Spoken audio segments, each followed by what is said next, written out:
Good evening, everyone. I want to make sure we are, oh, I see, every time I do that, it's going to knock us out of my share screen thing. Okay. All right. Okay, so Zoom is updating everything, so it's a whole new ball game this week than it was last week, so hang in there with me.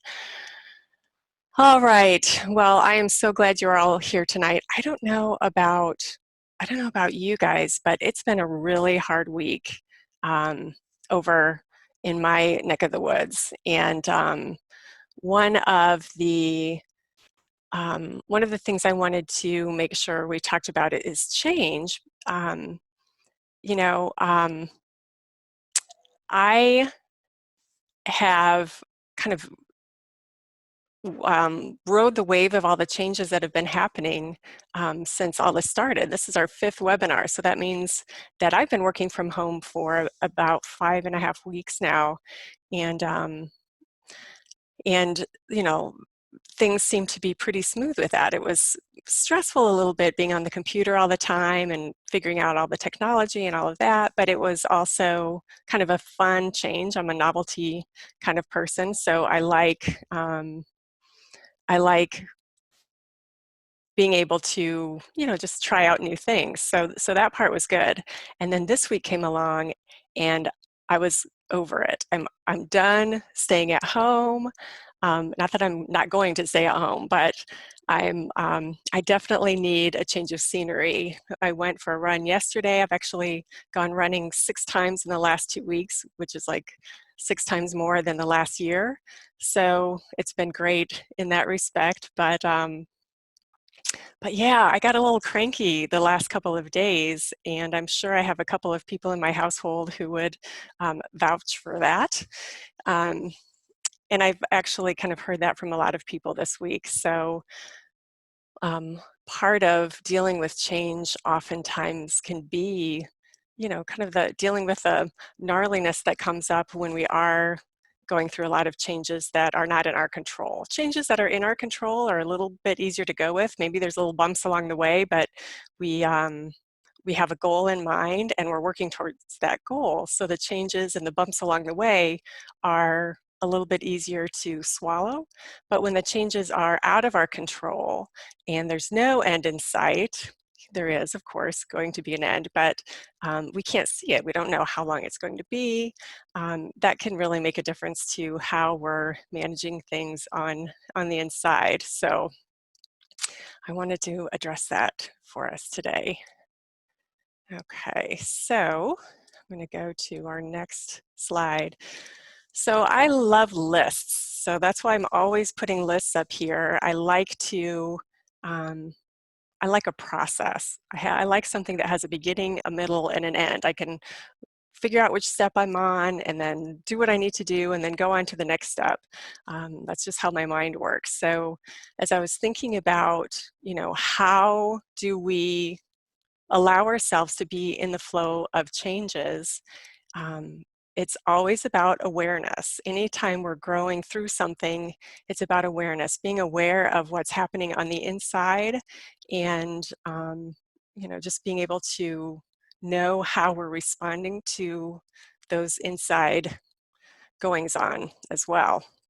So awareness, compassion is always important when we're dealing with anything. I mean, compassion, just like as a rule, is awesome, but compassion, especially when we're having to deal with a lot of moving parts, is important as well. I'm going to be going over each one of these, and then acceptance of the changes, accepting of what is in this moment, because it might be different in the next moment, and the next moment, and the next moment after that. So accepting at each step of the process is part of what we need to be doing as well. And then we go back to awareness, and we're always in that process, becoming aware of what changes are needed, having compassion for ourselves and others through the process, and acceptance of what's showing up in the moment. All right, so the awareness step, it's just about asking yourself questions. What in the situation we're in right now with a pandemic, what's changing for you?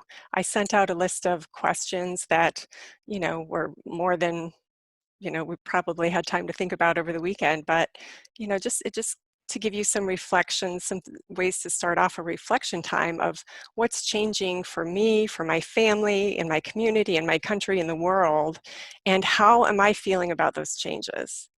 How am I feeling about them? How are those changes affecting me?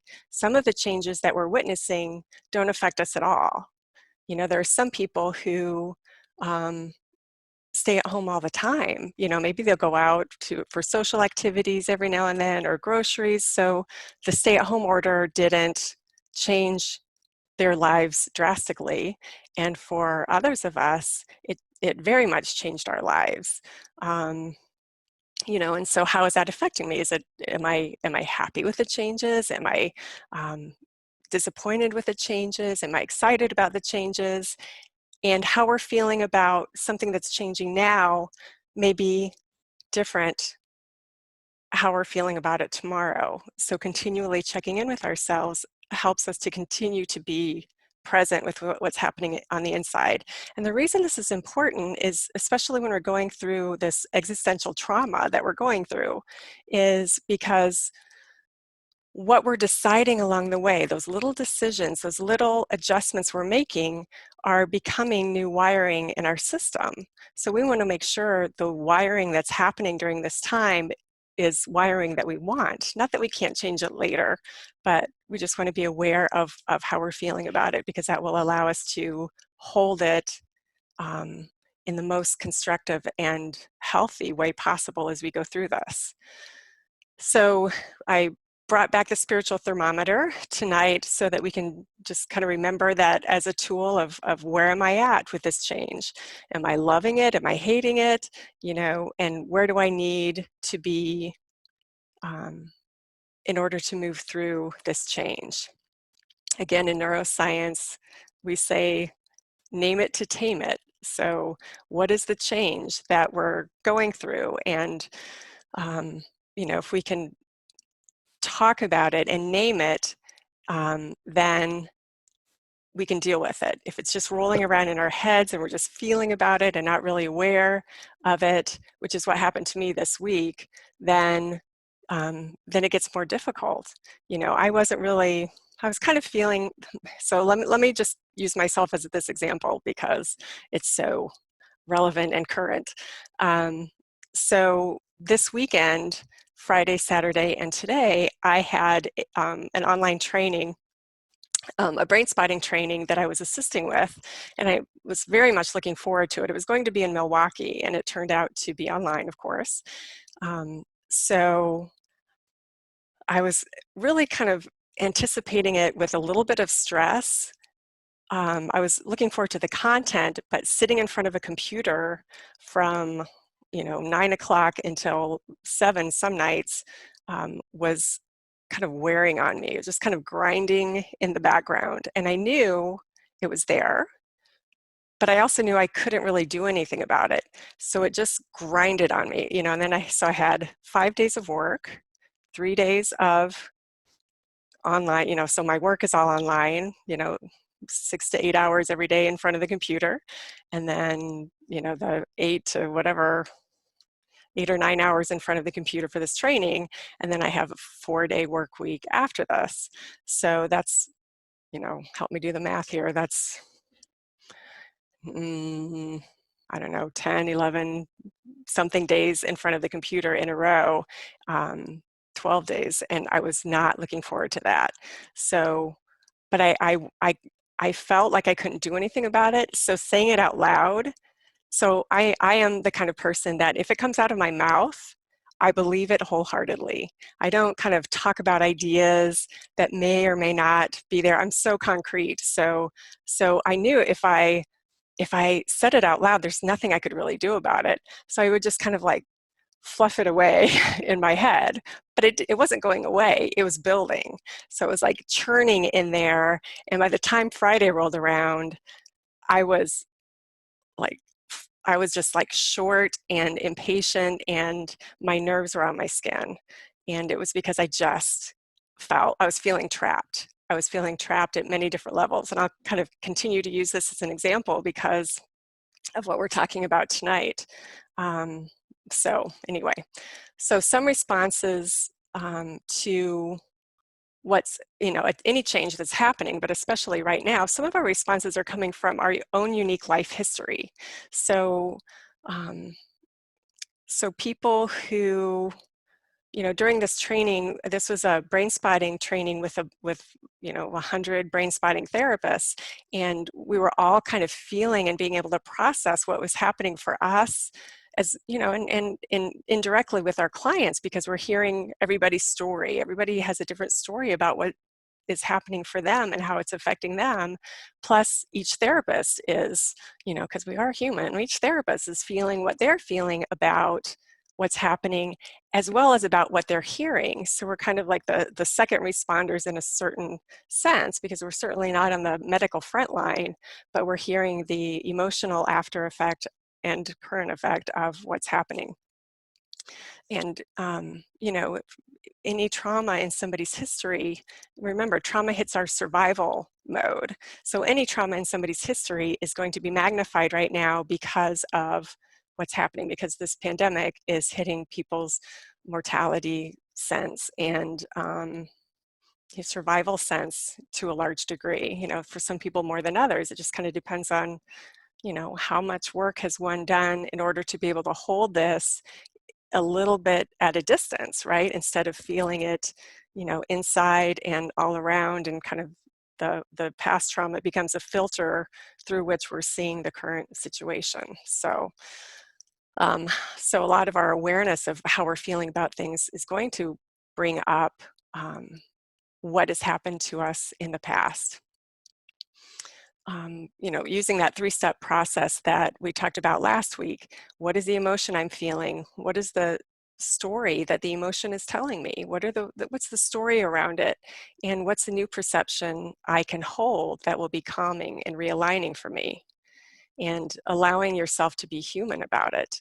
I really had to, make that part of my personal practice this week too, and realizing that I really reminding myself that I am so not good at sometimes at, especially with something big.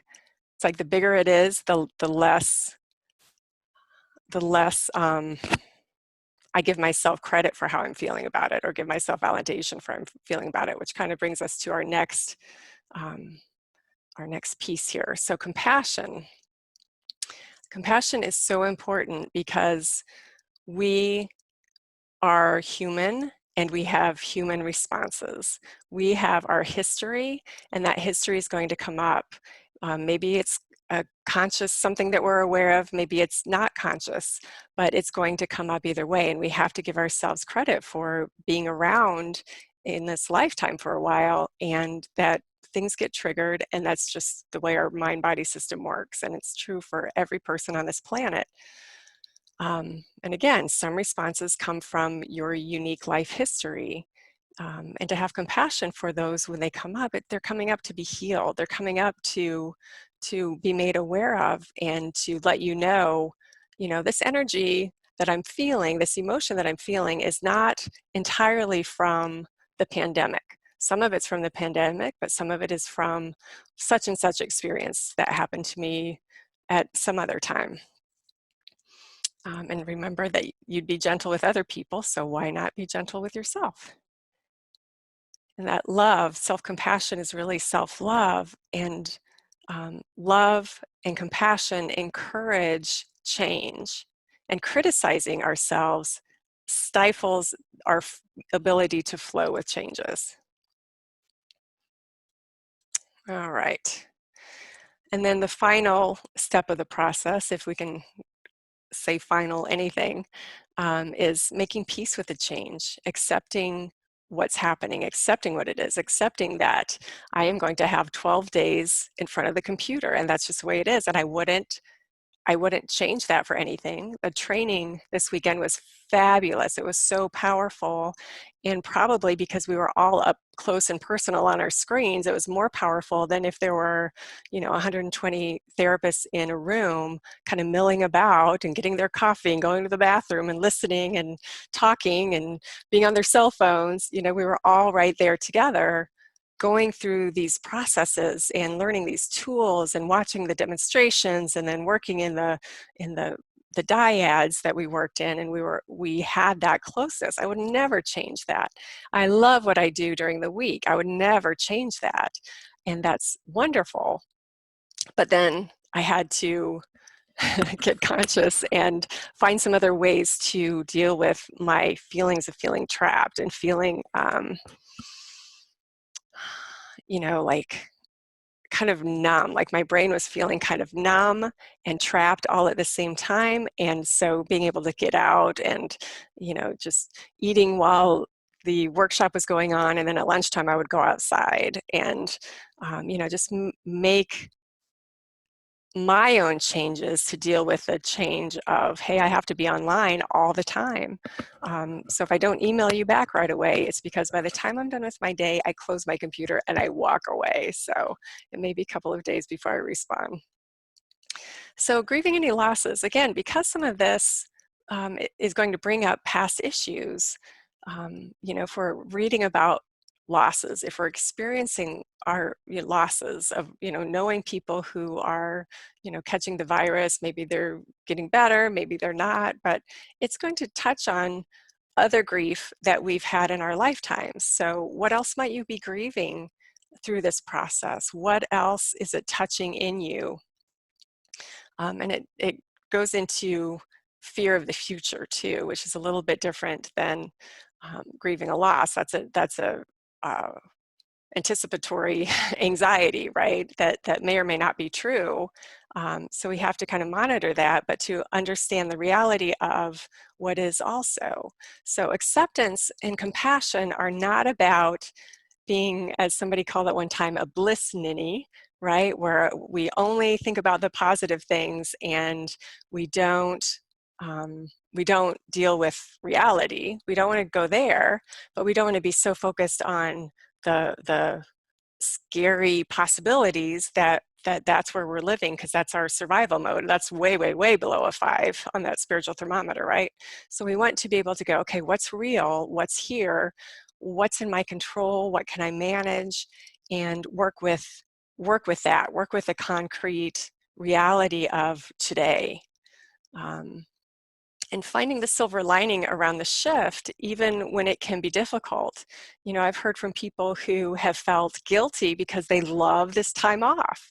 And they're like, I don't feel like I can really just be so happy about it because people are dying, people are getting sick, other people are losing their jobs and in, fear for their financial well-being. And, how can I feel happy about this? But we have to understand too that every change, every life experience has positive and negative things to it. Positive things that we can be grateful for, and difficult things that we would rather not have to deal with, but we do. So being able to find the silver lining is okay, and it's important. It's very important to be able to have the silver lining and not making something up. I grew up in a denomination where we were taught affirmations, using affirmations. Well, affirmations are wonderful, but if we're denying reality, they are doing us no good whatsoever. So it's not about denying reality, it's about finding the positive. There's actually a study done about what makes people happy, and they found that there were 3 things that that make people feel happier, that kind of help train happiness inside of us. One was exercise, one was meditation, and the other was gratitude. And what they found is 5 minutes of meditation a day is all that it takes to be part of that retraining process. And thinking about 3 things you're grateful for every day, slowly over time, retrains the brain to look at things in a more positive way. Again, not denying reality, just making the best of it. we kind of have what they call a negativity bias in our brains because our brain body system is physiologically designed for survival, right? Um, so um, it's always looking out to see what is dangerous, and just to keep us safe. So in order to have a more conscious, positive look at our world, gratitude is the thing that does that the most. Because if I have to write down 3 good things that I'm grateful for by the end of the day, then I'm going to be looking throughout the day of like, okay, I got to write these 3 things down. What am I going to find? And then after a while, that search for the good becomes a habit, and it helps us to see things more positively. And then with acceptance, sometimes sometimes when things change, um, it isn't as easy as just accepting it and dealing with it and pulling ourselves up by our bootstraps and getting over it. Sometimes we have to grieve more deeply and do more work around, hey, this is a loss for me, and I have to let that go. I know this is not going to be the same. And there's so many things in our world that hopefully will not be the same after this. And sadly, will not be the same after this. And if there's something in there that affects you more deeply, then that deeper work is necessary. And so, um, there might be a webinar at some point dealing with that deeper work too. So now I want to check in with everybody and um, just see how you're doing and ask you. I know we've got about 17 people on here, um, so I'm very open to you sharing. Let me see if I can. So in your bar below the screen, oops, let me see if can I go back? Yeah, there we go. Um, well, let's see, I'm not sure I am going to be able to manage this. So why don't we just go ahead and stick with the chat feature right now, and just what kind of changes are you noticing? Um, what kind of things how is this whole life world situation affecting you right now? What are you noticing in your surroundings that are different?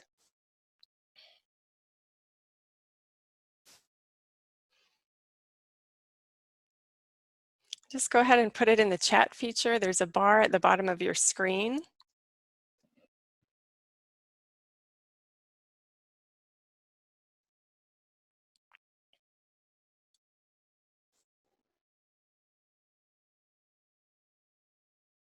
Sad to not see family.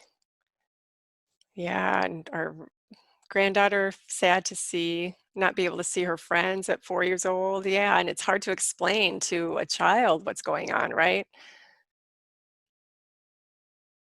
So other people more irritable and meltdowns throughout the week.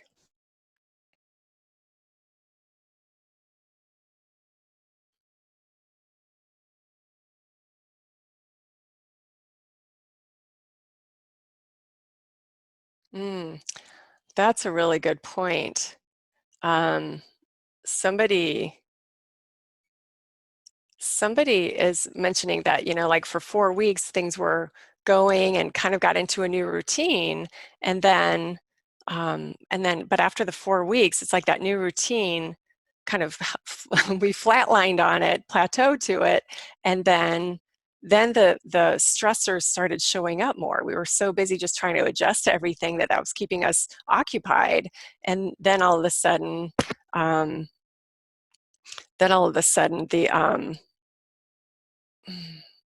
the things that were stressors that we didn't realize were stressors because we were busy started being more irritants.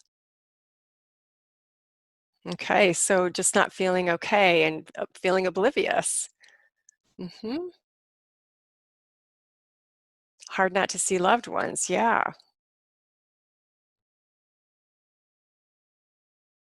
Yeah, this was the week that kind of broke broke the camel's back, so to speak. Anxiety, and then acceptance. Yep, comfort food, I hear that one. I've got plenty of chocolate around my house. Personal reflection time is good, but then we're also with our thoughts more, and so the negative thoughts get a little bit more attention as well. All right, thank you all for sharing what you're going through. Picking up food,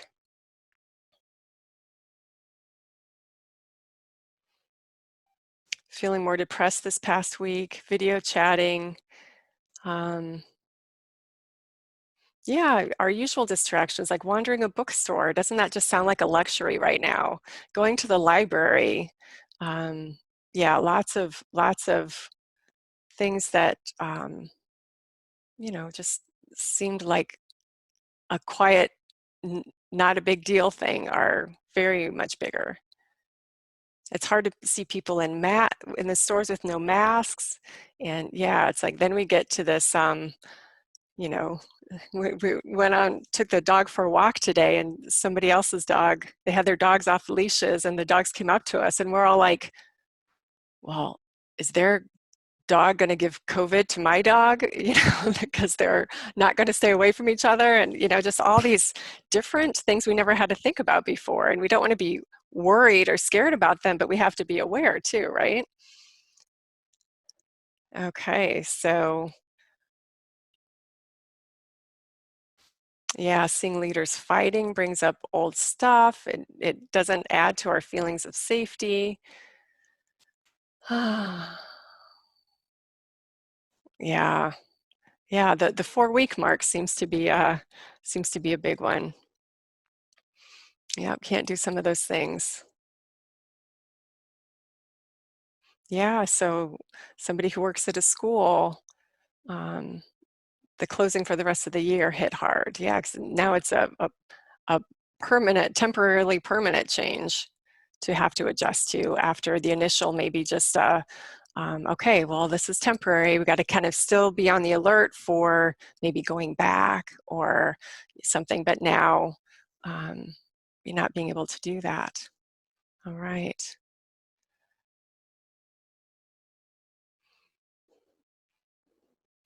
Yeah, it's hard to get ourselves to do those things like exercise or meditation that would help us, and this is a now is the time to um, put in those changes more than any other time. They say that the best way to learn a language is to just go to a country where you don't know the language and just immerse yourself for 3 months, and you will learn the language very quickly.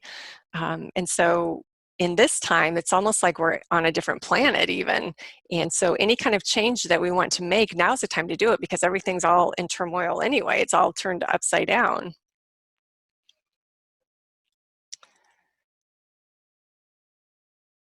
Yeah, to reevaluate life, which is a very big product process. Absolutely. Absolutely.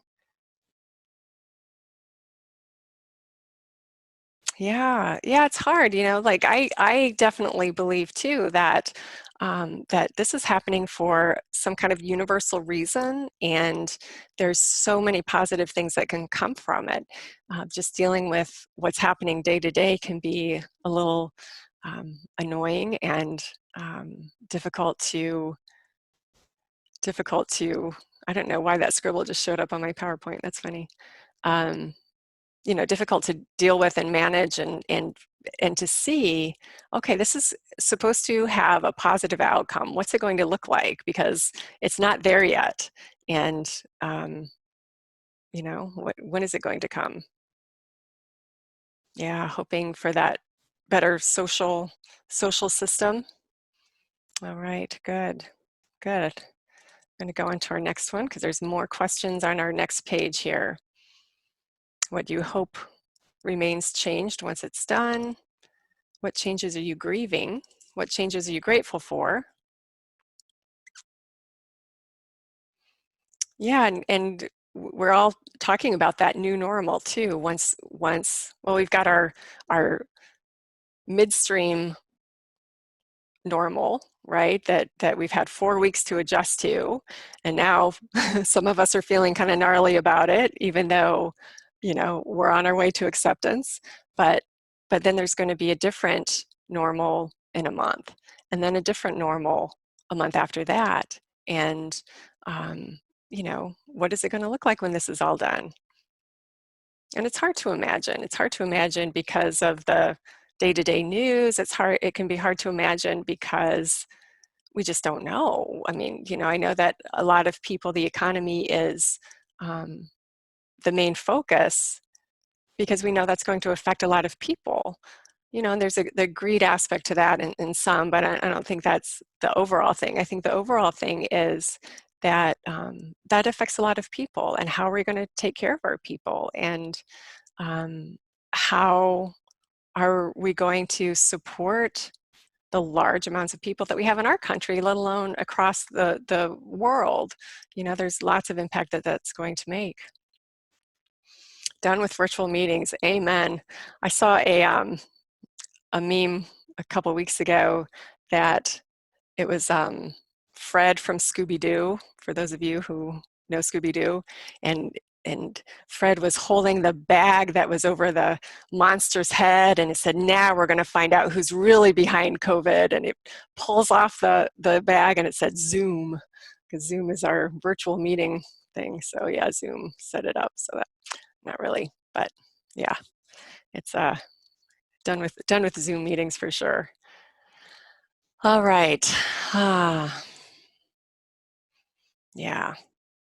Enjoying making your own food. Yeah, I have cooked so much more. I have chopped fruits and vegetables more. I have more time to do that because I don't have that drive home. It's good. Oh, grieving what happens to the arts world, and yeah, theater and dance.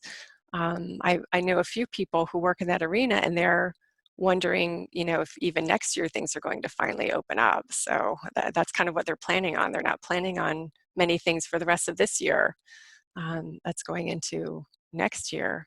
But how beautiful! Here's our silver lining, right? How beautiful all the online performances that are free and accessible to people. Not that I can watch them after a week of being on the computer, but for those of you who who are partaking of that, I just think it's so beautiful. It's so wonderful that the everybody's being so generous with their time and um, their gifts, and it's really beautiful. But yeah, what is that going to look like? And yeah, what about our cubbies? What is going to happen to our cubs? You know? So, yeah. And what changes are you grateful for? Okay, White Sox too, fine. That's usually where I go to games anyways, at the Sox field when they play the Cubbies.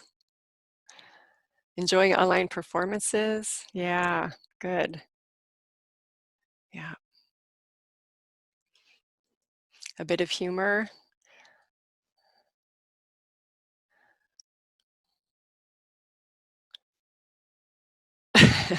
So so some are saying dogs are in. Oh, because dogs are saying, "Yeah, keep working from home," and cats are like, "Please get out of my way." Yeah, for sure. I think that's gotta be true.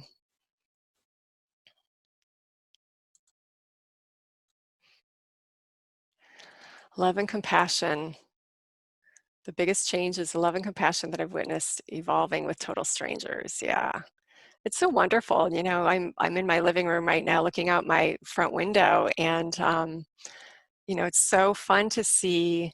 Like, I would have thought my neighborhood was deserted. Like, I would see kids walking to school or walking home from school, but that's about it. Maybe, lawn companies would come to houses, so I knew people were living there, but I didn't really know my neighbors except for one on the side. And it's wonderful to see all the dogs and people walking up and down the street, even if it makes my dog bark during during work.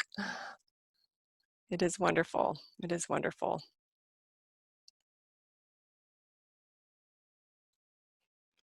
Yeah, grateful to be spending more time with our family and spouses, pets,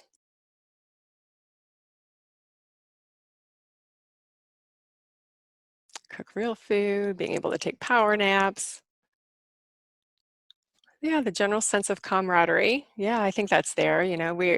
We have something in common immediately with anybody that we walk by, right? And we've got the smiles, we've got the, kind of the knowing, like, am I doing this right? I don't know. Am I close enough? Am I breathing on you? Are you breathing on me? Like, how can we not have that in common right now? And hopefully be able to chuckle about it a little bit. That's so true. Talking with neighbors more, yeah. It is going back to a less frenetic time, walking and being outside and the reduced pollution. Oh my gosh. I mean, if that doesn't say something to us, I don't know what will. Grateful for flexibility throughout the day, grateful for routine, that there is one, walking in the morning, inventing new tango moves on the aisles in the grocery store. All right. More birds in the bird feeder. Yes. Yes. We have, I pulled out my big camera too, so I could take pictures. We've got cardinals and finches and acrobatic squirrels in the bird feeder in the back that we try to scare away as much as possible. The reduced pollution has been wonderful.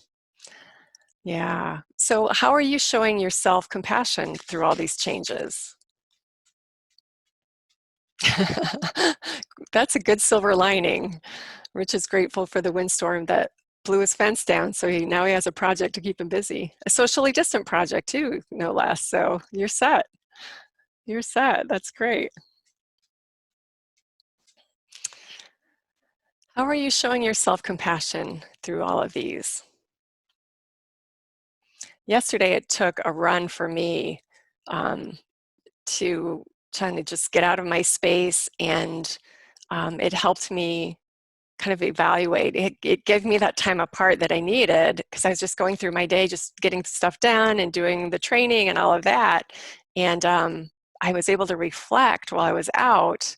And I see a bunny rabbit in my front yard now too. I was able to reflect while I was out that, okay, what's going on with me? What is happening in me? And it's like, oh my gosh, I didn't even know I felt trapped. I was feeling trapped and confined, and because I don't feel like it. I love being in my house, but it was that again, having to be at the computer for 12 days. I think that's the right amount. 12 days in the house, and I just had to get out of my space to be able to see that, and then I could go, okay, that's what's going on with me, and still not being able to do a ton about that, but um, it's just what it is.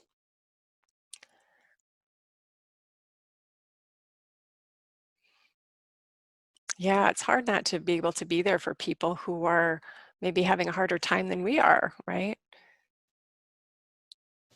Compassion, talking with close friends who understand me. Yes. Checking in with myself every day to see what I need, music, walk, whatever. And before we haven't even been able to, um, we haven't even thought of asking. So that's good. That's good. Going for walks, getting outside. Need to stop being so compassionate with the chocolate covered almonds. I know. You got to save some of those for me. Helping my fellow members of Bible study to join my video conference. Awesome. Struggling with self compassion. Ah, yeah, because some of us are working just as hard, if not harder, than we were before it started, and that's a challenge. So feel whatever feelings are coming up without judgment. Good, good, good. I'm hoping that one of the changes will be that big corporations see that they don't need to work their people as hard as they did before. and that there can be a little bit more freedom and flexibility, that there's a lot of productivity that's coming from people being able to work from home. I'm really hoping that, because I've worked with people over the years who have worked in big corporations, and it sounds awful. So I'm hoping that that is part of the changes, that people won't be able to go back to those companies in their jobs in those companies and work the crazy pace that was expected before. It's not healthy. It's not good for us at all. A little bit of a delay. Yeah, it's a good time to practice compassion for ourselves. That's a wonderful habit to be putting into place. Being kind to others feels good. Getting in contact with friends more, yes. Yeah, I want to keep that up afterwards too. Yeah, I find I'm in contact with people a little bit less, because again, I get off my computer and I'm done. I don't want to be on my phone. I don't want to be on my computer. So I've had a little bit of challenge, because my driving time was my phone time, because I had no other distractions besides driving. So I could talk on the phone and catch up with my parents, um, and I would do that a few times a week, and other friends. And now it's so much harder for me to have that time. So, but it's really important when I do. It's nurturing when I do. Oh, yeah. Dealing with all the death that's happening too, and how we're having to handle people dying and their deaths and their bodies in different ways than we were before. That is extremely hard to wrap our minds around. And as a note on this slide that I have up right now, some of our experience right now, we are not even going to be able to process until this is all over, because sometimes it's just not practical to process it. It's hard to process all those bodies while it's still happening. It's hard to process the changes, especially when we try to, we're working on creating whatever our world and our personal world, as well as our surrounding world, is going to look like when it's over.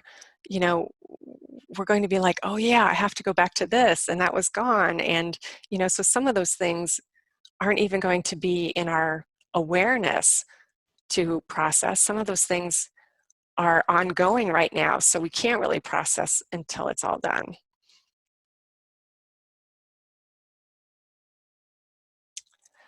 Yeah.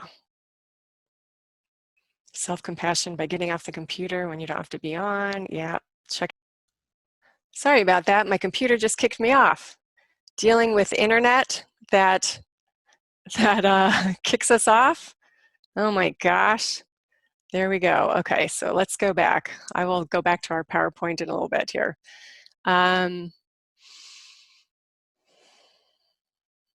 Yeah, we're talking about you know what famous person is dying instead of their birthday, or other things that we're needing to celebrate.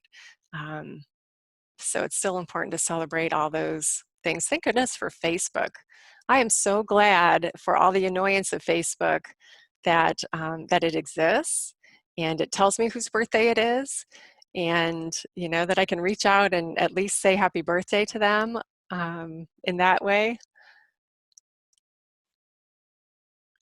Technical patience. I like that. That's a good phrase. So somebody's daughter's school urged technical patience for her online learning.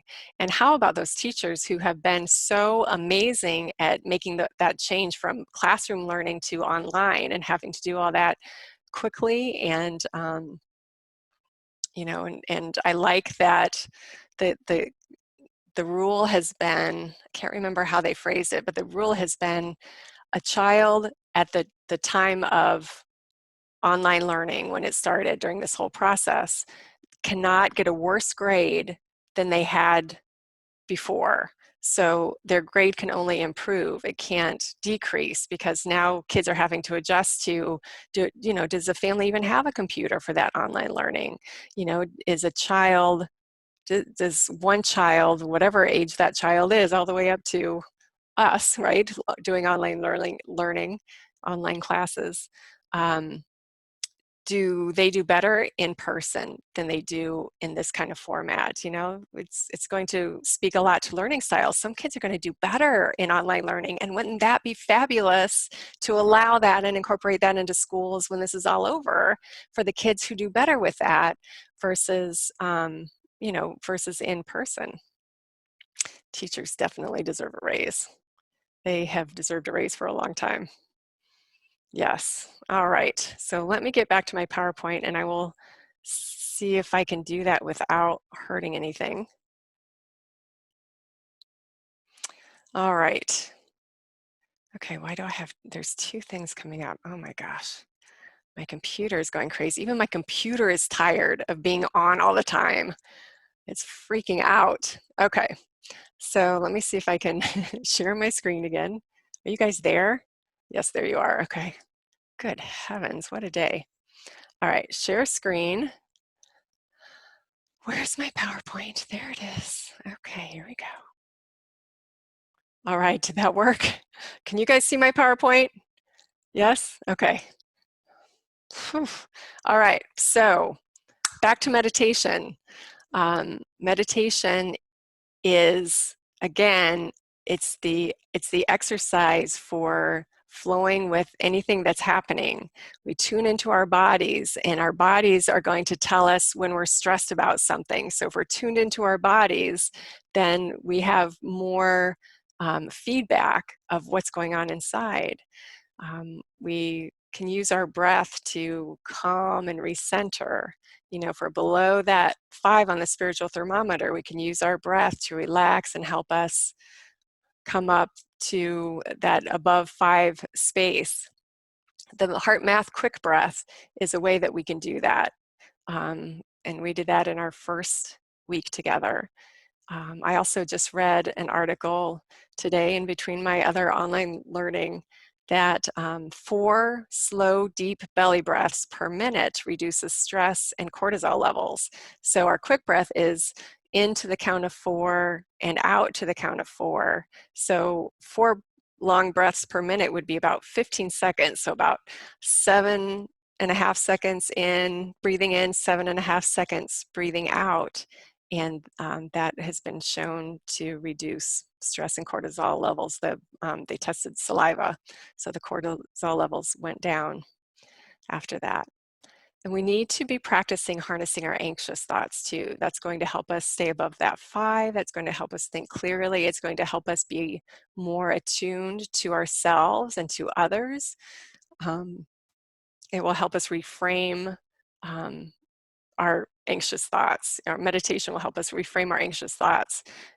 So, you know, when we're looking at the death count going up, we can hold that. Somebody posted today during the training, you know, that there have been so many deaths about, you know, during this time, and somebody posted that there have been 540,000 people who have tested positive for COVID and lived through it too. So that was a nice number, a nice kind of reframe to, like, you know, not to downplay anybody's death, but to help keep that bigger picture in mind as we're going about our day and learning about what's happening.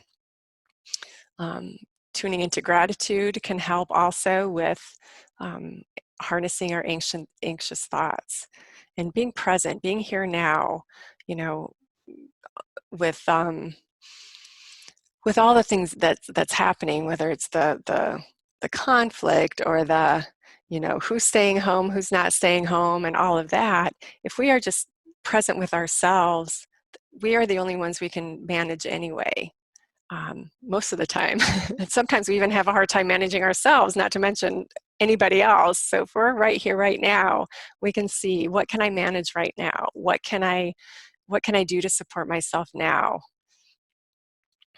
Okay, I'm gonna check in with our chat.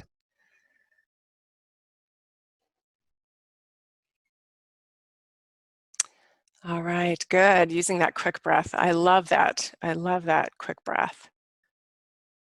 Yeah, what would the life be like without the internet right now? And my computer needs some compassion. I will have to work on that one. It can't work less hard than I am. uh, yeah, that's true about the online learning. Doesn't give that chance for social interaction. But when it comes to a kid's learning too, we want to support them in whatever their learning style is and still give them opportunities to learn the way they're going to learn best. So anyway, so do you have any other thoughts about this? Do you feel, well, let me go back actually, since my PowerPoint presentation is all out of whack anyway. Let me go back to this one. So just kind of going back to our flow, how to flow with changes, that awareness, what's going on inside of it, that self-awareness, what's going on inside. And it can be awareness too of like, what are the facts of what's happening right now? What are the guidelines? What is science telling us about the best thing to do? And then compassion, having compassion running through all of our day, our mind, our awarenesses that are coming up with ourselves, with others, and then acceptance of what's happening right now, acceptance of ourselves right now, acceptance of, okay, this is what the new norm is today. It might be different tomorrow, but this is what it is today. And then once we're aware of that, or once we accept that, then we're into that ongoing cycle of awareness, compassion, and acceptance. So I would like to, yeah, that compassion is always a good work, a good practice to keep in mind and to keep growing. All right, go back to our meditation. Okay, so we did all that one. So let me go back. I want to just share. This is my little Buddha that is in my, on the side of my house out here. And then this picture is from Mexico, which is part of my grieving process right now, not being able to. Somebody is mocking me that I am missing Mexico. Well, that's what's going on with that. So I'm going to go back and I'm going to show you. I'm going to show you my picture again. All right. Try this again. I have no idea. Anyway. We call those Mexican squirrels, those iguana, because they're everywhere, like our squirrels are. All right, so let's go ahead and have a little bit of time of meditation. And I appreciate everybody being here today and sharing. Oh my gosh, this is crazy. Okay, have compassion for Zoom, Lynn. Okay. It's not allowing me to access my buttons on my PowerPoint, so I'm just gonna leave it. I'm not gonna touch it. We're just gonna see it in its raw form. And let's just go ahead and start off with that quick breath that we've been learning and practicing. And for those of you who are here for the first time, you get to learn it with us and practice with us. And quick breath is a heart math exercise, and it's very simple. It's breathing in to the count of 4, just like the 1001, 1002, 1003, 1004, and breathing out to the same count. And I'm going to start just so that you get kind of the pace of those 4 solid seconds. And then I'm going to stop counting because I know my counting can be a little bit off from your own natural rhythm. And then you just continue with your natural rhythm.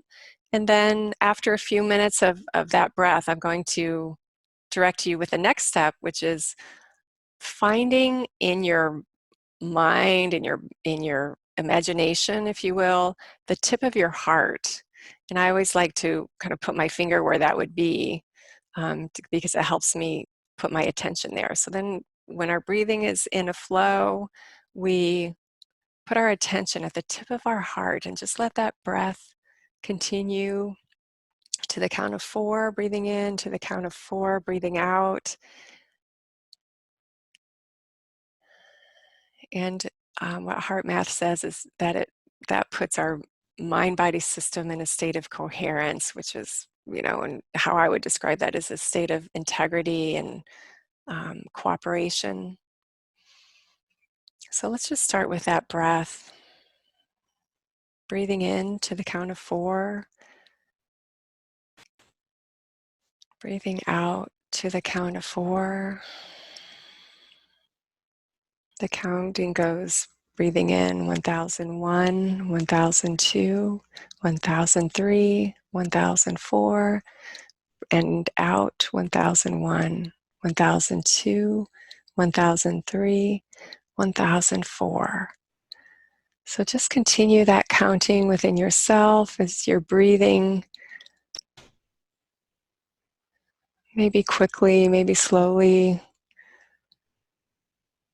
aligns with that rhythm.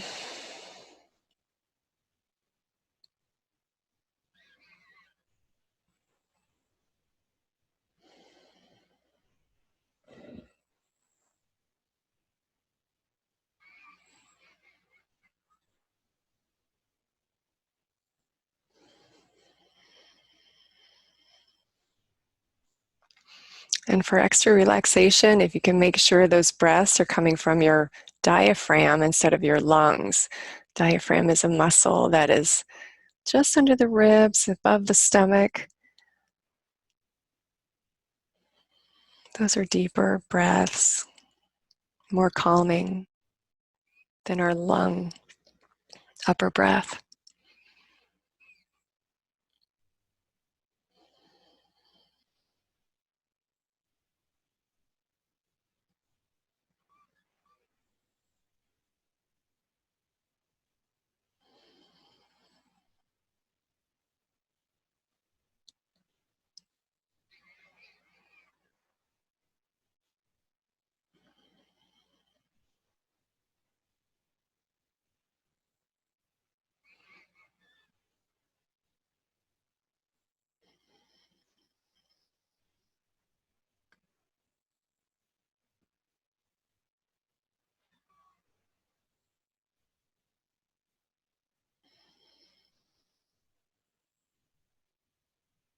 And when you feel your breathing is in a good rhythm, where you can just feel it flowing in and out, and the counting is less distracting, just let your attention go to the top of your heart, to the upper tip of your heart, and let your attention be there. Perhaps you notice your heartbeat.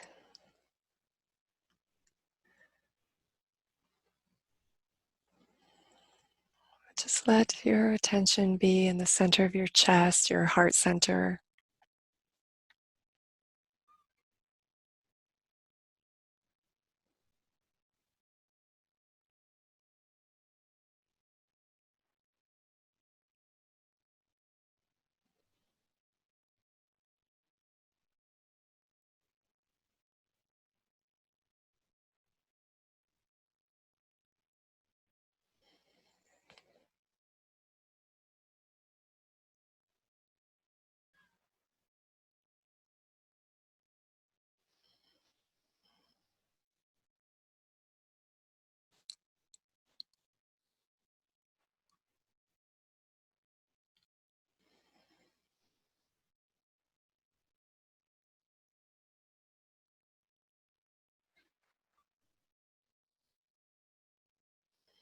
And it's okay to notice any tension that might be in your body. When we get still like this, those things stand out.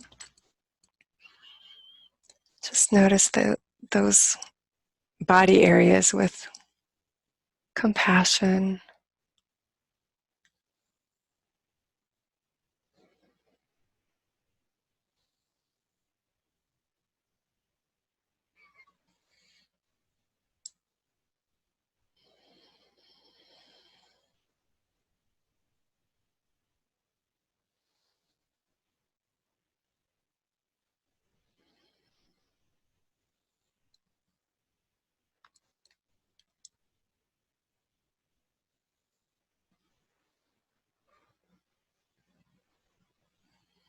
You might also notice Lots of thinking going on, many thoughts coming and going. Just notice those as well with compassion. Maybe picture them as clouds blowing by in the blue sky. Just let them float on past.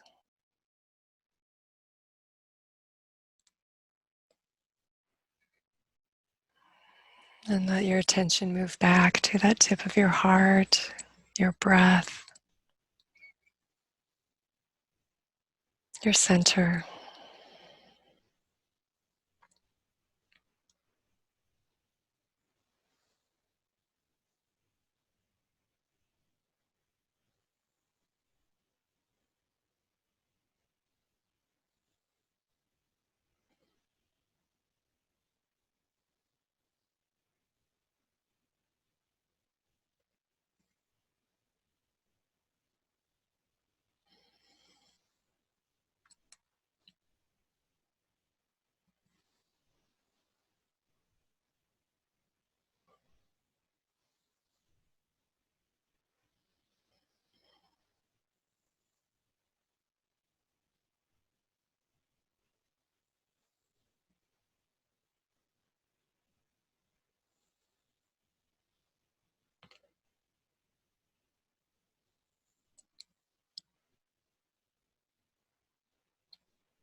And in this calm, this peace,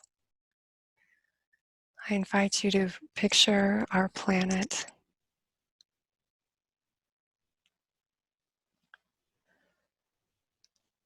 Just imagine as if you were holding the earth in your hands.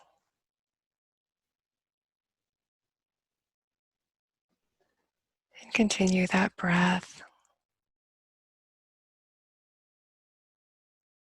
Continue that compassion and let it spread to the whole earth.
And we imagine all of humanity breathing with us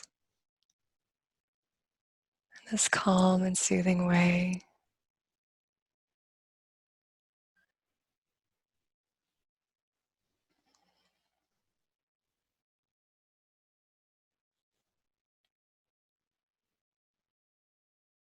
Supporting each other and being in that clear thinking space where beautiful, brilliant ideas flow.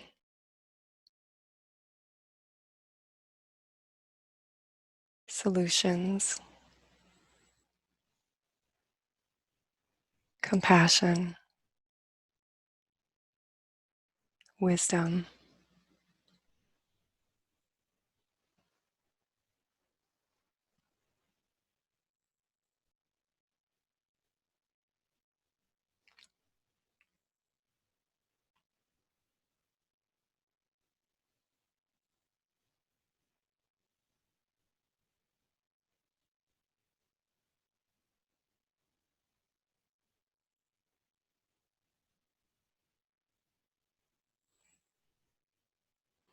And if you feel so moved, say a prayer in your own way for the healing at depth that is in process right now.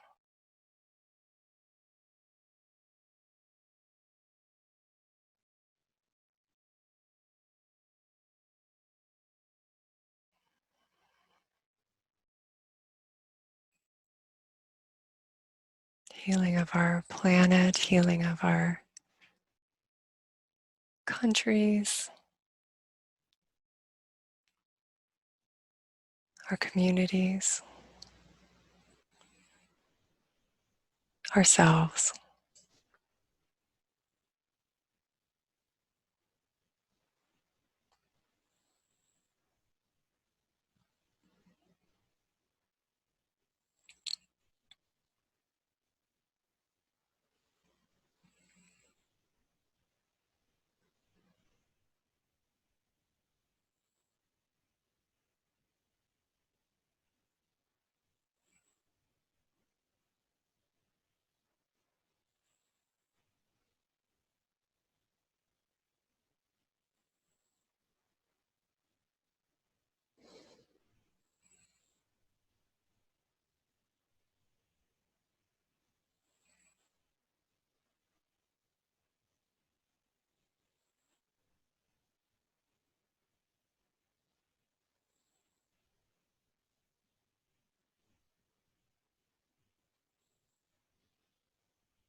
If you can feel that energy and that light that we're generating together, just send that forth to your families,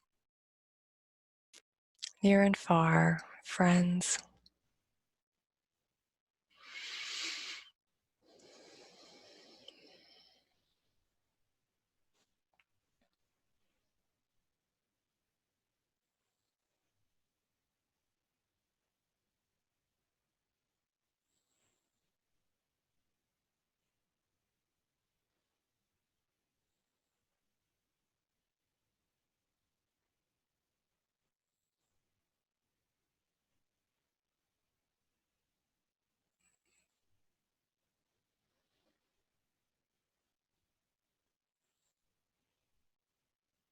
And bring your attention once again back to that center,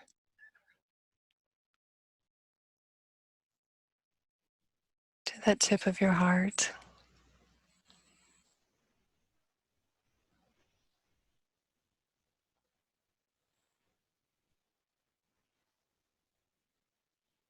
To your breath.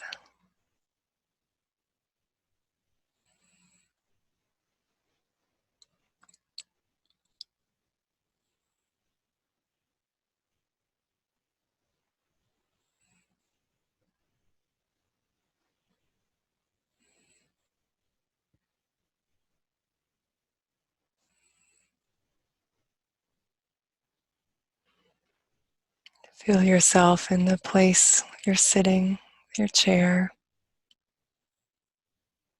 wherever you are. Feel your surroundings.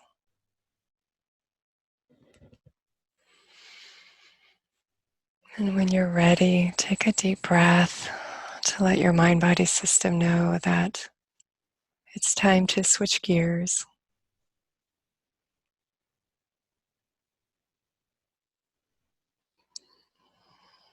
And then open your eyes when you're ready. No hurry. You don't even have to open your eyes. You can just keep going.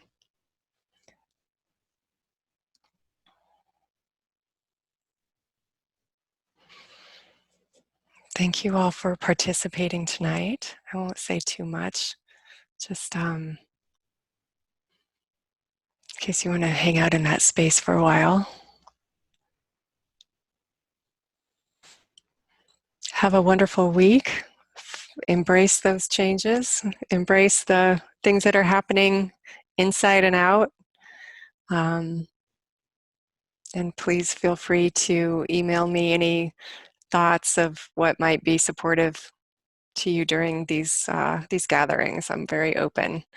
And if it's in my realm of expertise, I will address it. Have a wonderful week.